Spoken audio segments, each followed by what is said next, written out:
Halo Mams, Assalamualaikum. Saya Dr. Aji.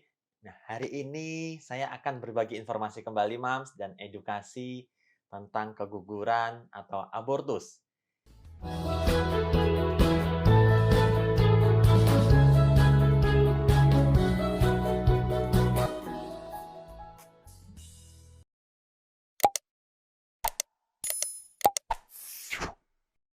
Keguguran adalah berakhirnya atau keluarnya kehamilan Mams secara spontan kurang dari 5 bulan atau 20 minggu.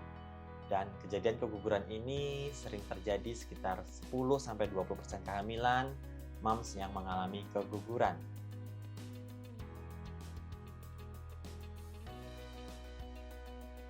Nah, ada pertanyaan begini, Mams. Kenapakah saya bisa begini, Dok? Kenapakah saya bisa keguguran? Ya, Mams, sebagian besar karena janin Mams tidak berkembang, di mana hampir 50% karena kelainan kromosom yang terjadi karena kesalahan saat embrio membelah dan berkembang.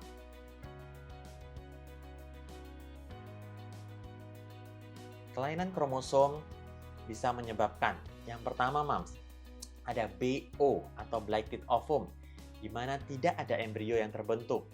Yang kedua adalah fetal death, di mana embrionya sudah terbentuk Mams di organ janinnya, namun tidak berkembang lagi, tidak ada denyut jantungnya.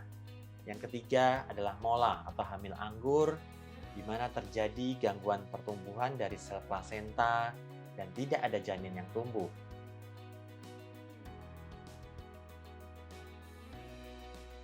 Nah, Mams, apa saja faktor-faktor risikonya mengalami keguguran itu?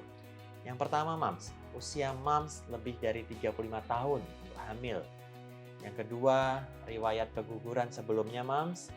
Yang ketiga, penyakit kronis seperti Mams punya DM, kencing manis, lupus, atau tiroid. Yang keempat adalah kelainan dari rahim seperti serviknya inkompeten atau terbuka.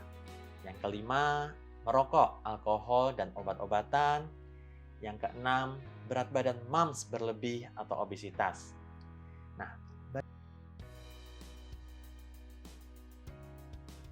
bagaimana penanganannya, Dok?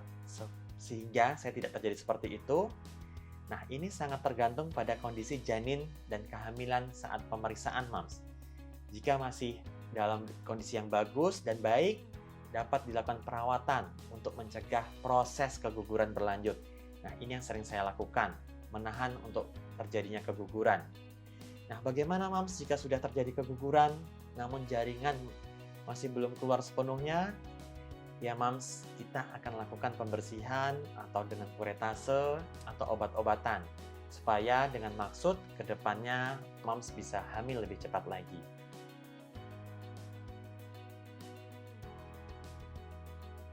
Komplikasi dari keguguran ini, bagaimana dokter jika tidak tertangani? Nah, perdarahan banyak Mams sampai dengan Mams mengalami shock atau infeksi dalam kandungannya. Mams akan demam, menggigil, nyeri perut bagian bawah, cairan vagina yang berbau.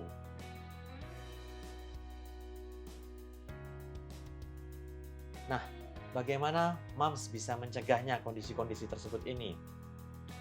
Mams harus rutin memeriksakan kehamilan, hindari faktor risiko yang bisa menyebabkan keguguran.